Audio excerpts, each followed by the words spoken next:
欢迎参加本次“狗猫猪鸡，你该关心谁 ”Peter Singer 教授的专题演讲。首先，欢迎本次主讲人 Peter Singer 教授。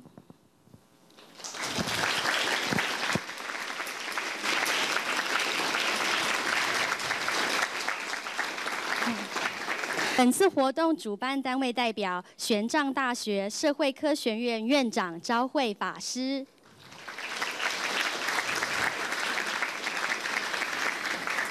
关怀生命协会副理事长张德先生。最后介绍本次活动主持人钱永祥教授。中央研究院人文社会科学研究中心研究员，钱老师长期关心动物保护议题，在1996年即翻译 Peter Singer《动物解放》一书，介绍给国人。动物解放也成为动物保护运动者的行动基础。欢迎钱永祥教授，请钱老师上台。首先要感谢这个主办单位，今天让我有这个机会担任这一场活动的主持人，这是一个非常光荣的一件工作。那接着，我想我可以代表主办单位，要感谢今天在场的所有朋友、贵宾，大家一起来参加这样子一次活动，代表大家对于这个议题的关心，而这个关心的背后，其实代表大家对于我们的生活环境、我们的社会、我们的世界有一份关心。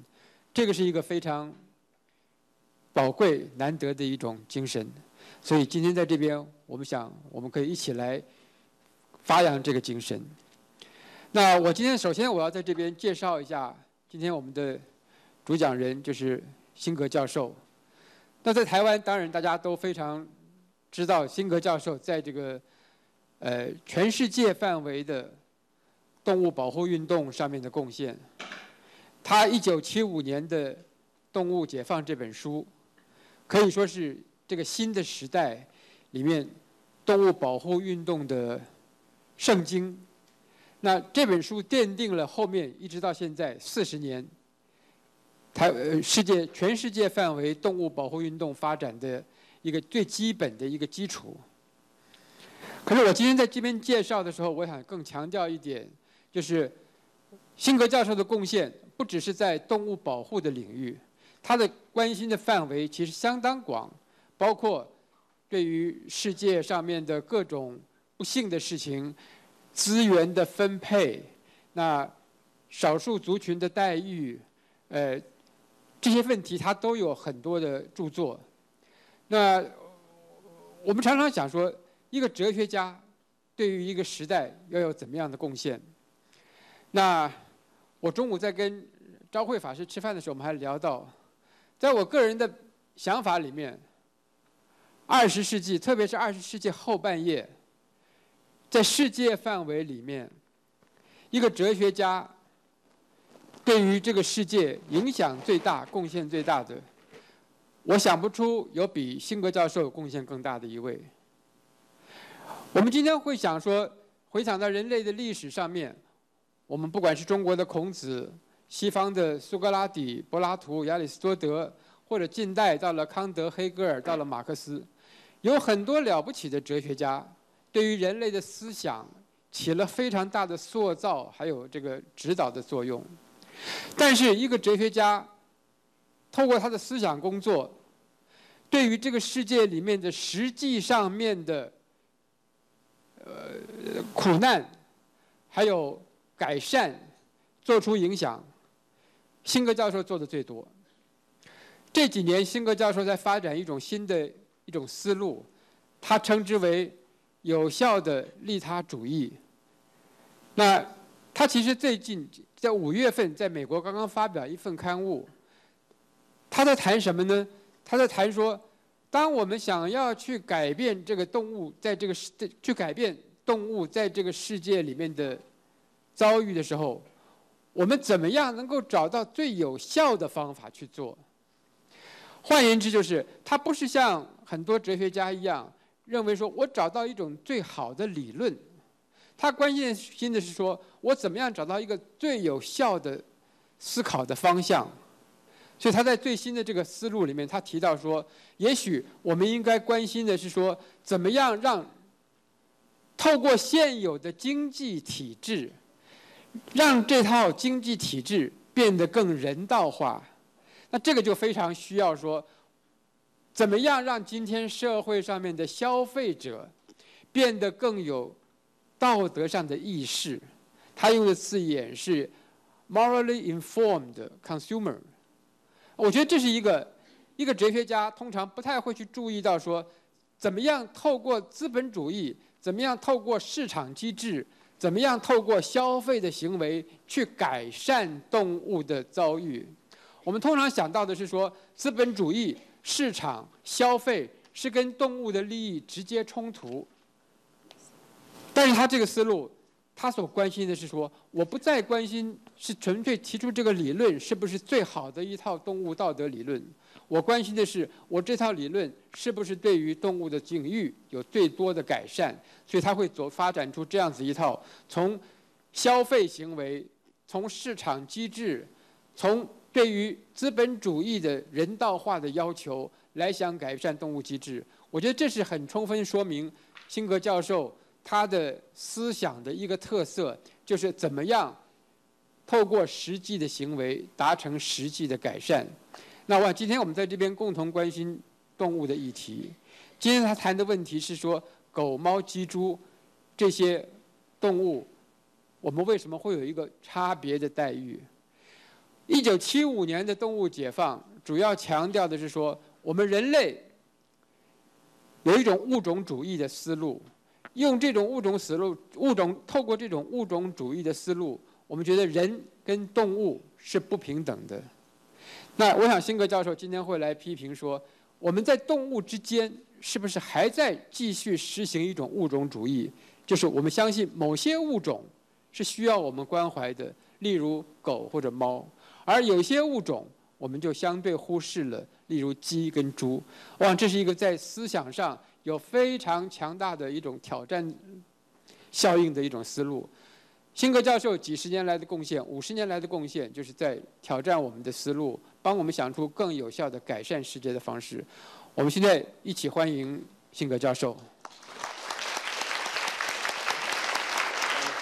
Thank you very much for that introduction, and I want to thank all of those involved in organizing this for putting on this event and giving me the opportunity to talk to you about what I think is a very important topic. And as you see, the topic is about which animals we should care about, and I want to introduce that topic with some images that will give you the idea of what I'm trying to convey.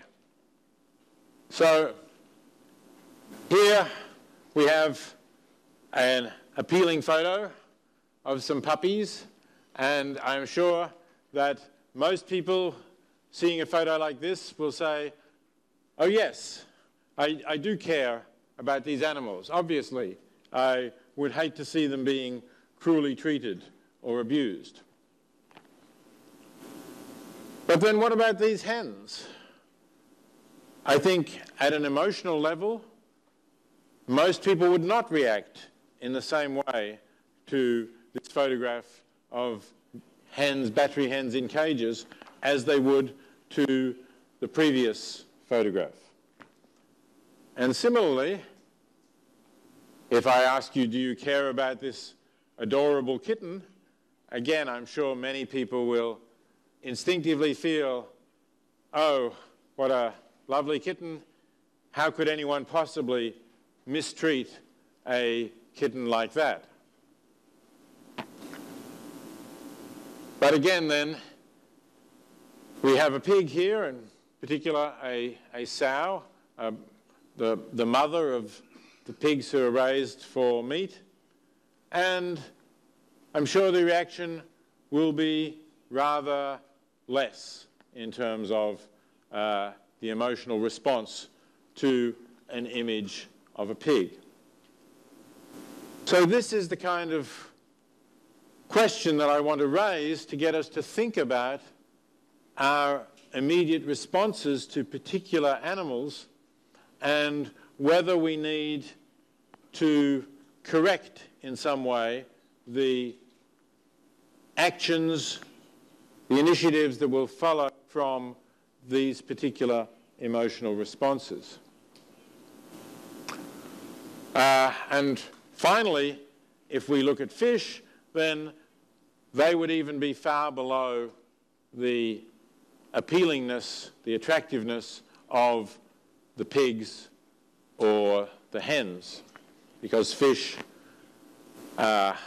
various ways we feel they're cold-blooded, they're slimy, they can't make any noises.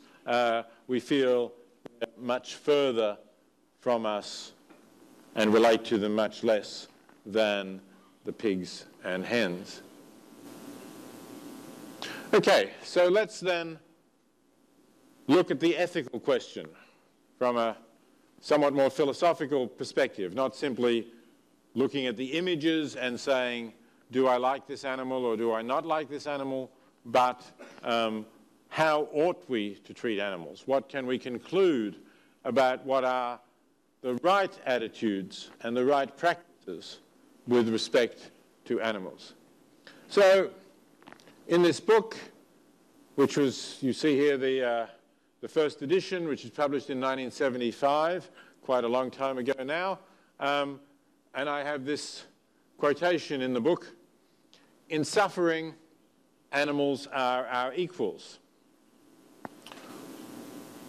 What do I mean by that statement? What do I mean by saying that in suffering, animals are our equals? Well, let's have a look at what that could mean in different ways. I've been privileged in the last few days to have an intensive discussion about Buddhist ethics with Shi Chao Wei, and so I know, and of course already knew, that the Buddhist view also talks about something like the idea that I expressed when I said in suffering animals are our equals. It talks about compassion for all sentient beings. Let's try to make this a little bit more precise in terms of how we might put this and how we might then try to turn it into an ethical principle that we can apply in the real world. So what I say here is, if a being can suffer, all right? So we start by saying we're talking about beings capable of suffering, beings capable of feeling pleasure or pain. You could say beings with consciousness.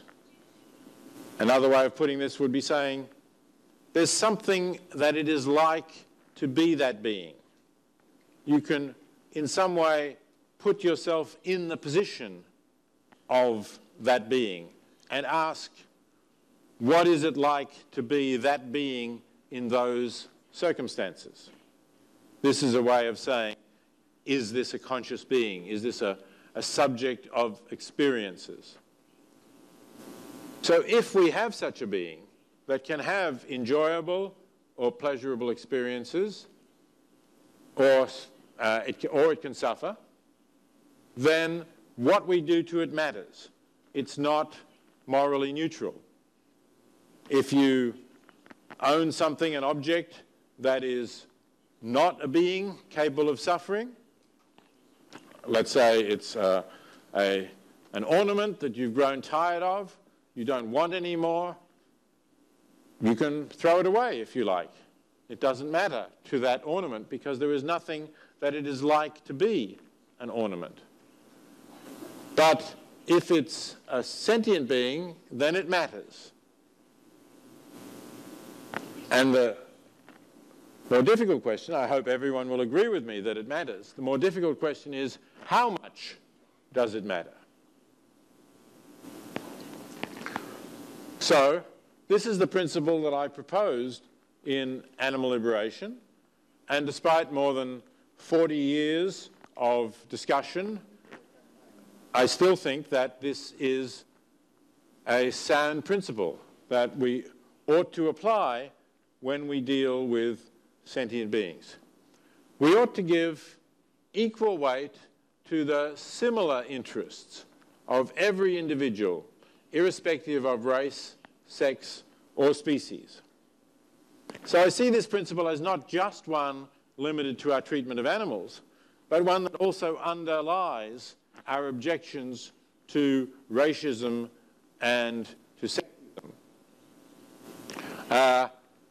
It would be wrong to say, I will give more weight to the interests of other people of my race.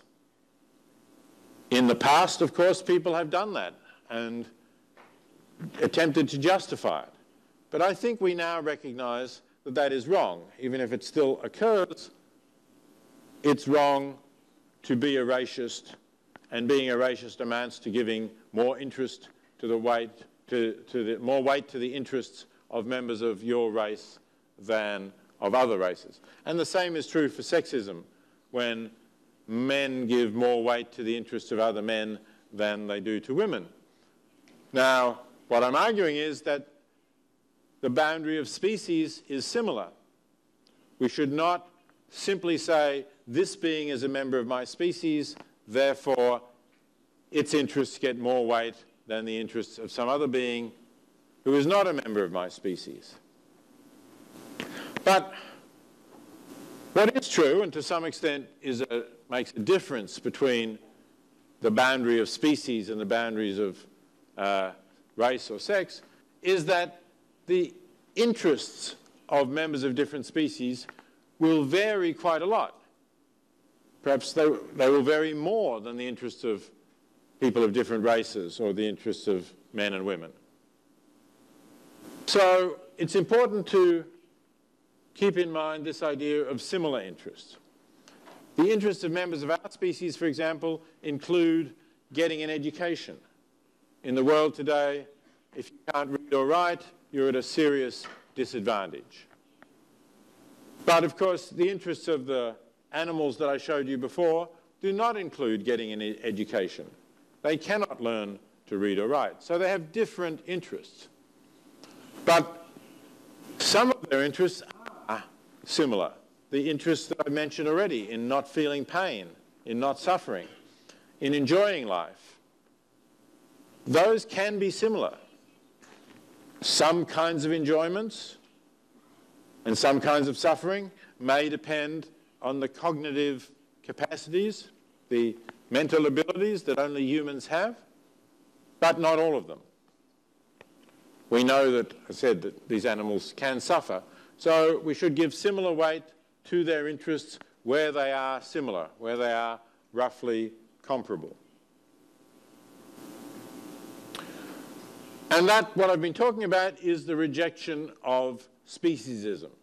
Just as we have racism and sexism, so we have speciesism, the practice of being biased against other beings simply because of their species. And as I say here, we should reject that as we reject racism and sexism. But now I want to distinguish two types of speciesism. Mostly when I talk about speciesism, I'm talking about this, what I call here anthropocentric speciesism. Speciesism focused on us, on humans, and the idea that our interests matter more than the similar interests of any non-human animal. And it's that attitude, I believe, that lies behind a vast amount of animal suffering, including the suffering of the pigs and chickens and fish that you saw in my earlier slides. We think we're justified in inflicting suffering on them, even when we don't really need to do so, because we think that human interests count more than the interests of animals. But today I also want to talk about a second type of speciesism. And I call this species bias.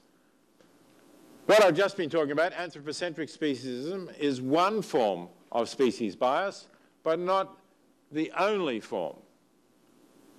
We also will be biased towards some species because we find them attractive, or perhaps because we know them better, because we may live with them. So this is also a form of speciesism, to say that some animals' interests matter more because of something like how attractive we find them. So, for example, I think I will have no doubt in saying that you would all agree in thinking that what I am showing here is wrong. These are dogs who have been captured to be killed and eaten as meat. And the conditions of dogs, as you may know, that are used for meat are often really very cruel. So, although this practice still exists, it's widely condemned anyway, not universally condemned, but I would assume that it would be condemned, generally speaking, here in Taiwan and by this audience. But if we should reject species bias, then if this is wrong, I also think that this should be considered wrong. Let me explain to you what this slide shows, if you don't already know it. This is a very young chick, and this chick is having her beak cut off. I say her because this is a female. She is going to become an egg-laying hen.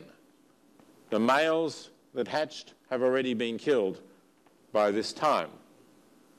Now, here you see she's been grabbed, and she has the end of her beak put into a kind of a knife that sharps like a guillotine that cuts off the sharp pointy end of the beak. As I say here, no pain relief is used. There is no anesthetic or anything like that. And some people will think, oh, well, the beak of a hen, it's a hard piece of horn. It's like cutting my fingernails.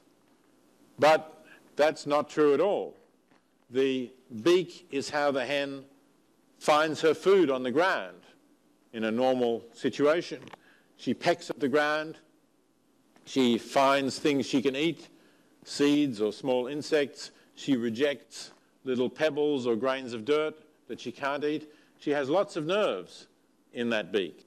And there's no doubt that when this beak is cut off without anesthetic, there is a lot of pain. And the pain continues for some hours. You can tell from the behavior of the chicks after this has happened.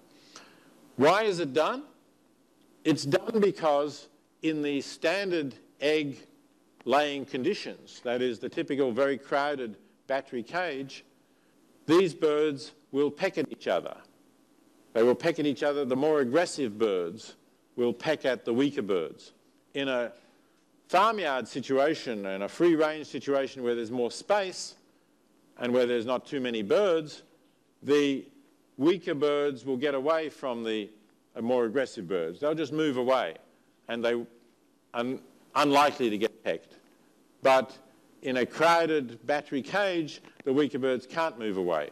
So they will get pecked, and the dominant birds may even kill them. Once they draw blood, they may keep pecking at it, and cannibalism can take place in the battery cage. So it's to stop that the producers cut off the beaks of the hens. But I think it's a cruel procedure, and it's not a necessary procedure if we reared the hens in different conditions. So that's why I say if we condemn this, an unnecessary cruel treatment of dogs, we should condemn the unnecessary cruel treatment of laying hens, because we should not say that just because we love dogs, it's bad to be cruel to dogs, but we don't love chickens, so it doesn't matter if we're cruel to chickens. In my view, it's not a matter of whether we love them or not, it's a matter of the principle of equal consideration of interests, or if you prefer, of compassion for all sentient beings. Okay, so if we've come that far, then the next question is, what should we aim at doing? Where should we put our resources if we want to do the most good we can? And I've argued in a book with that title, The Most Good You Can Do, and also in a conference presentation that I gave here in Taiwan on Saturday, that we should, in our lives, use our limited resources to do the most good we can with them. That we all are limited in terms of time and money, so let's use what we can spare for making the world a better place. Let's make sure we use it as effectively as we can. Let's not waste our efforts to improve the world. So if we want to make the biggest reduction in suffering we can, then we need to ask a couple of questions. Where is the quantity of suffering greatest, and where can we make the biggest difference?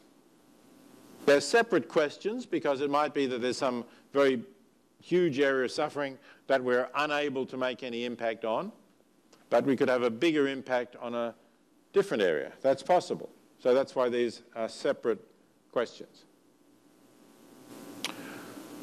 So, if we want to know where the biggest amount of suffering is, then we have to look at numbers. We can't just say each one is an individual and saving one is as good as saving 1,000. I don't think that's true. If we want to reduce suffering, we have to look at the numbers. So here are some numbers, worldwide figures, comparing two different kinds of use of animals that people in the animal welfare movement are likely to object to. One of them is the use of animals in research.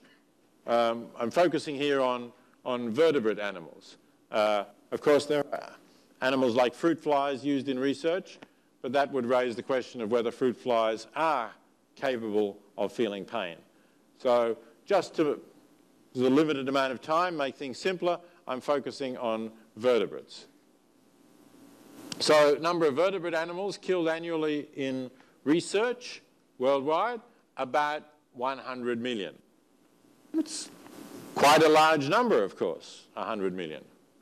But compare it with the number of vertebrate land animals here, not including fish, killed annually in food production, according to the United Nations Food and Agriculture Organization, 60 billion. So food production uses roughly 600 times more animals than research. So, of course, there's more to be said, as I said, about what impact we can have and also how possible it is to change things. Also, perhaps what benefit come from these practices. But at least at first glance, it seems that the use of animals in food is likely to be a much greater source of animal pain and suffering than the use of animals in research. Now, Mr. Daniel Lee, a volunteer for Life Conservation Association, was kind enough to find some figures for Taiwan for me so that we can focus here.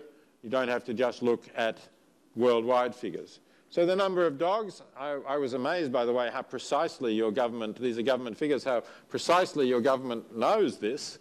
But at least at the time when these figures were compiled, which are mostly, I think, last year, 2015, some from this year, the number of dogs was let's say 1.7 million, excluding wild dogs and dogs in shelters. The number of cats, the number of cats was just over 500,000. And here's the number of animals used in food consumption. 5.5 million pigs, roughly 38 million laying hens, egg-producing hens, and 56.5 million chickens produced for meat. So we want to sort of add this up a little bit, some round figures. Dogs and cats, companion animals, 2.3 million. Pigs and chickens, 100 million. So even without looking at cows or other animals, other land animals used for food, and I wanted to look at animals that are particularly intensively farmed, that's why I've chosen the pigs and chickens in factory farms, we have 50 times as many farm animals as companion animals in Taiwan. So what conclusion, let me give you, so what conclusion should we draw? Now, this slide will need a little bit of explaining. What I want to argue is that even if the animals, let's go back to this slide, even if these 100 million animals were humanely slaughtered, their living conditions are so bad that the numbers would still greatly outweigh the suffering of these animals, of the dogs and cats. And this is a chart from United States figures, which comes from an interesting website called Counting Animals, which is looking at questions of the size of different animal problems. So let's start with this side. It's the simple side. These are the number of animals killed in areas of animal abuse that are separate from food production. So the number of animals killed in shelters or for fur or in laboratories, all added together, all of these uses of animals, in the United States comes to about 25.5 million each year. This figure is not the number of animals killed in food. That's much, much larger, as you could guess from the figures I showed before. That in the United States would be about 9 billion. This is the number of chickens alone, who die before they reach the time at which they would otherwise be slaughtered. So for meat chickens, they're dying very young, because meat chickens typically are killed at about 6 weeks of age, 42 days. For laying hens, they're also dying long before their normal life expectancy. They're usually kept in cages for about a year. They take a few months to get mature enough to lay eggs. So typically they will be being killed at something like 1.5 years, perhaps 2 years. But the lifespan of a laying hen could easily be 7 years if you treated her well. But these are the numbers who actually die from the conditions in which they live. So the conditions in which they live are so hard, so harsh for them, that they do not even make it to slaughter. Some of them, of the meat chickens, will die because they are bred to grow so fast that their bones cannot support their weight. So their immature leg bones collapse under the weight of their body. And then they just can't move. They lie on the floor in the shed where they're being reared. If they don't have access to water or food, they die of thirst or of hunger, a slow, miserable death.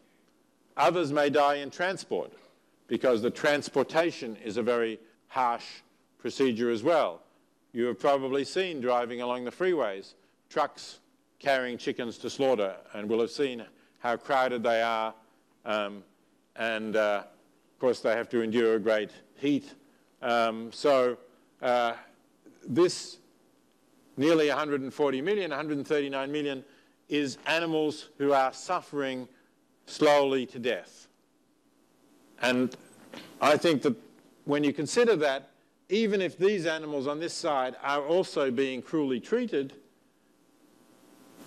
the suffering is much greater on this side, without even taking into account all of the other animals who do survive to slaughter, but suffer during that living conditions as well. Okay, and I haven't even mentioned fish, and I won't say very much about fish. Fish at least only suffer when they're killed for food. When they're, during their lives, they're not in farms. Most of them, these are wild caught, but the numbers are even bigger. The estimates vary quite a lot, but even if we just take the smaller number, we're talking about 1 trillion fish, 1,000 billion fish caught annually for human consumption. And fish do feel pain. I think there's good evidence now that fish are capable of feeling pain. And typically, there is no humane slaughter for fish. A couple of countries are experimenting with electric stunning for fish, but basically you can assume that any fish that you see for sale in a market have died slowly, often from suffocation, sometimes from decompression through being hauled up from deep water, no humane slaughter. The amount of suffering, I think, is much greater in the food industry than in any other area of our abuse of animals. And now we have to ask the question, what is being done about that? Where are the major efforts going of the animal movement? And the answer is they are not going to help animals used in food production. Here's a quote from the United States, a very recent book that, as Professor Chen mentioned, I reviewed, I think, in the New York Review of Books recently, The Humane Economy, by Wayne Purcell, who is the president of the Humane Society of the United States, the largest membership, the largest animal welfare organization in the United States and probably in the world. So he's talking about the money that is donated to the cause of animal protection. And his guess is, he doesn't really have good figures, but he would be in a better position to know, because he's right in the middle of this field, he would be in a better position to know than almost anyone, that 90% of that money is devoted to dogs and cats. Whereas all of the other animal abuses, animals abused on farms or in laboratories, receive 1/10 of the available resources, even though they represent more than 99% of the animals at risk. So this is really the main point that I hope to get across to you today, that this is a disproportionately large focus on a small proportion of the animals at risk of suffering, a small proportion of the animals that we humans typically abuse. So if you have 90% of the resources going essentially to 1% of the animals at risk, there's something wrong with that situation. We should be trying to redirect more resources to help the animals, the largest number of animals. Now, you might say, but can we do anything about this? Isn't it too hard? When we work for dogs and cats, we can appeal to people's emotions. They love dogs and cats. So we can get support for laws. For example, I was talking to some representatives of your trees party just before this talk. We can get support for laws to raise the penalties for cruelty to dogs and cats. It may seem harder to get people's support to protect farm animals from abuse. But I do believe, as I say here, that it is possible. We can have an impact on the suffering of farm animals, and it's very important that we try to do that. Here's some examples of success in this area in different parts of the world.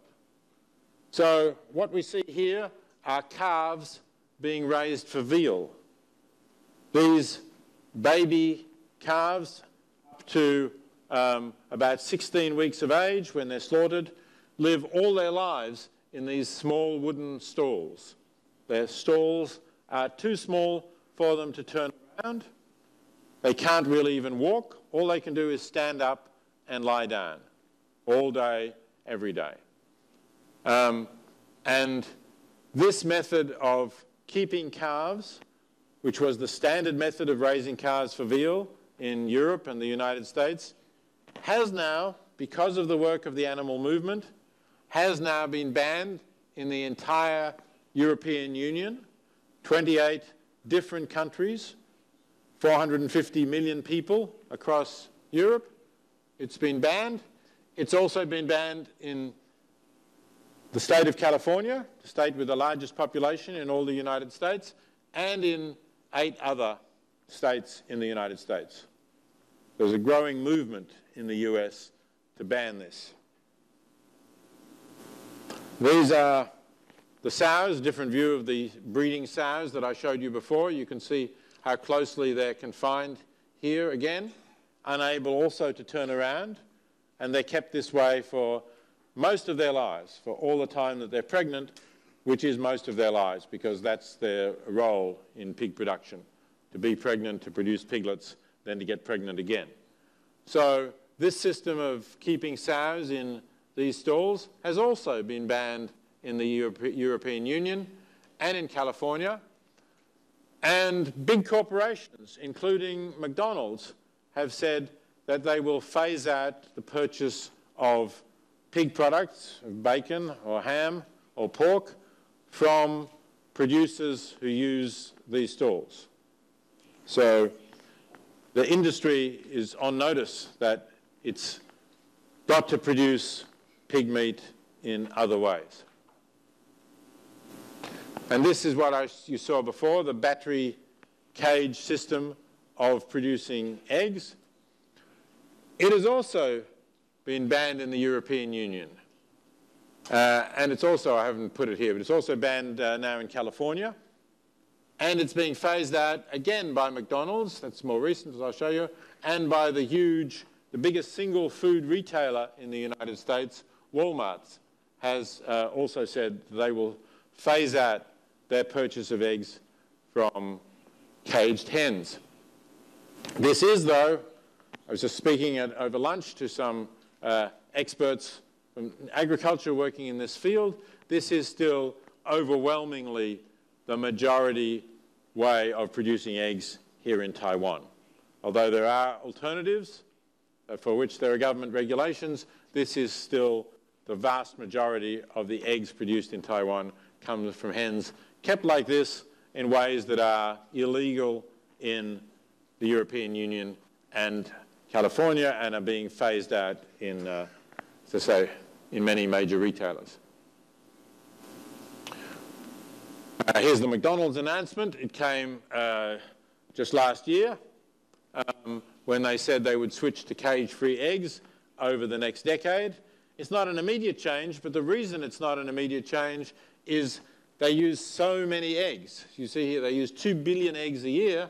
About 4% of all US egg production goes to McDonald's, and there simply isn't enough supply at the moment. So they have to tell the producers they are going to phase it out and get the producers to start putting in new systems.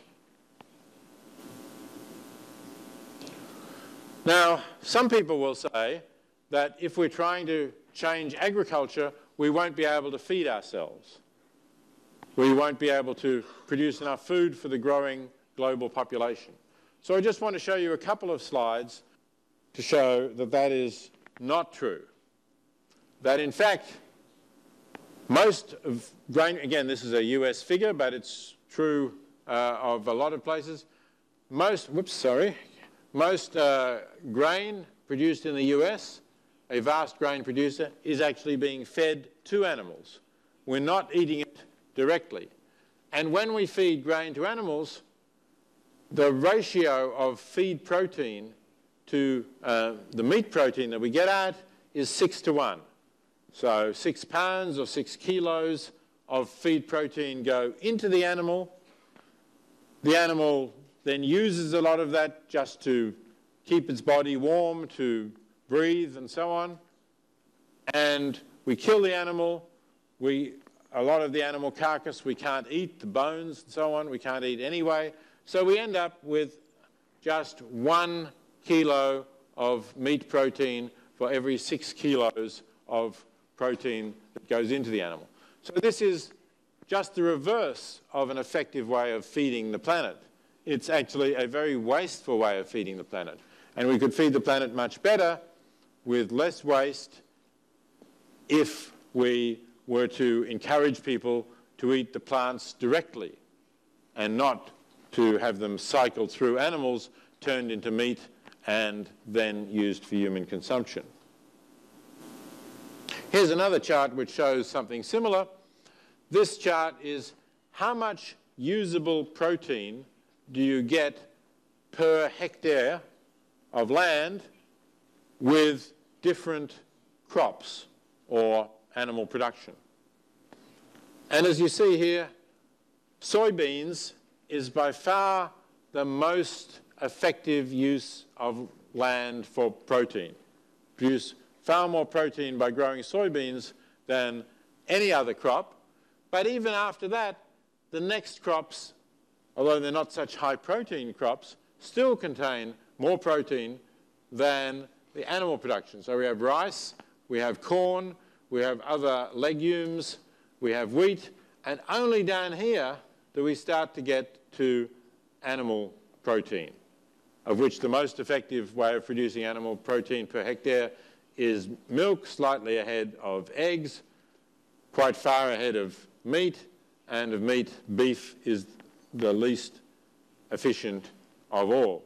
So again, if we want to feed the world, we should be using more of the plant crops up this end and less, or even entirely eliminating, eventually perhaps, the animal production side of it. Okay, so this is an interesting chart in terms of different trends in different countries. The United States has historically been the big meat-consuming nation on a per capita basis. If you look at meat consumption, this blue line is meat consumption in the United States going back to 1960. But in fact, you could project it. The whole century, meat consumption has been rising in the United States. But look what's happened just in the last few years. It seems to have peaked in 2009. Hard exactly to predict too far in the future, but there definitely has been a downward trend from 2009, 2010. I think these figures go up to about 2012 or something like that. But it's the trend in the most recent information I have seems to be continuing. So Americans seem to be getting the message that eating more meat is not good for you, it's not healthy, and some of them at least getting the message that they can reduce their contribution to cruelty to animals and to climate change and to greenhouse gases, because meat production is a very intensive greenhouse gas producer. So meat consumption in the United States is starting to fall. But of course, this red line, which is China, is showing a very strong trend in the opposite direction. And globally, this is a huge problem. And it's not only mainland China. Meat consumption has been growing throughout Asia as countries become more prosperous. My guess is it's probably still growing in Taiwan. I don't have figures for that. South Korea, Indochina, Vietnam, even in India, which historically has a strong vegetarian tradition, meat consumption is growing.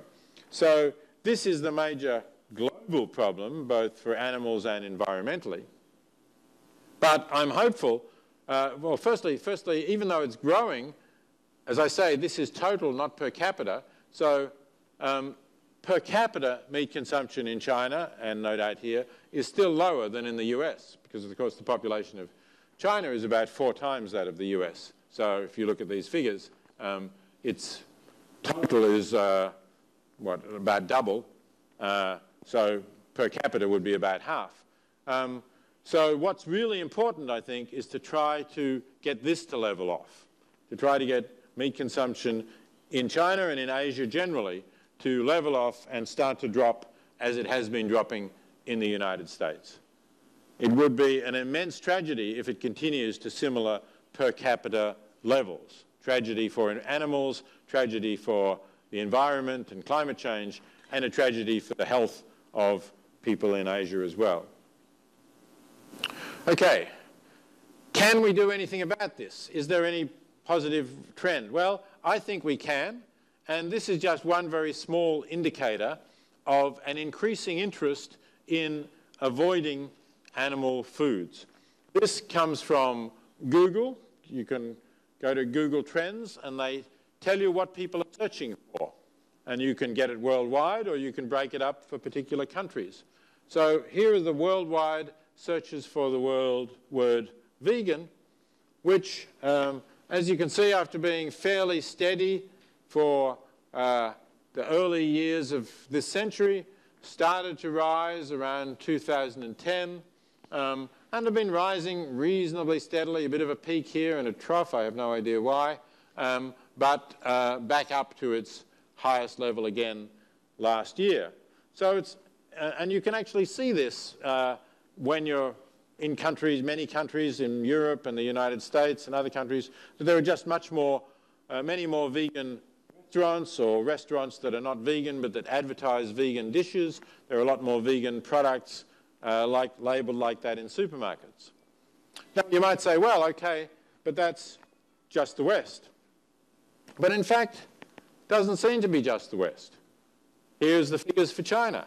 Now, admittedly, Google searches for China are a little bit different in that it may be a disproportionate sample because the people in China who actually use Google for their searches is a non-random subsection of people who use the internet. But still, interest in searches for vegan through Google took this sudden leap. It's from a very low base, almost a zero base, admittedly, but started to increase a little bit there and then started to go up. So who knows? I don't know exactly you know, what is going on there, but I do think that there is much more interest in animal issues there than there was a few years ago. I gave a few talks in mainland China about 3 or 4 years ago and was impressed by the number of young people interested in animal rights issues. So I'm not too pessimistic about the prospects of change there. And I think it's very important that here in Taiwan, where you have a lot of contacts with China, language that you share, and I believe that in a way Taiwan can help to set an example for China and for Asia more generally, and therefore if there is more emphasis, more focus on working for farm animals here, on getting rid of the worst forms of confinement of farm animals that I showed you have been banned in Europe and parts of the United States, and more development of plant-based foods as alternatives to meat and other factory-farmed animal products, then I think that we can make a big impact in reducing the amount of suffering in animal that we inflict on animals, both in your own country, in Taiwan, and actually have an example, set an example and play a role in changing the rest of the world as well. Thank you very much.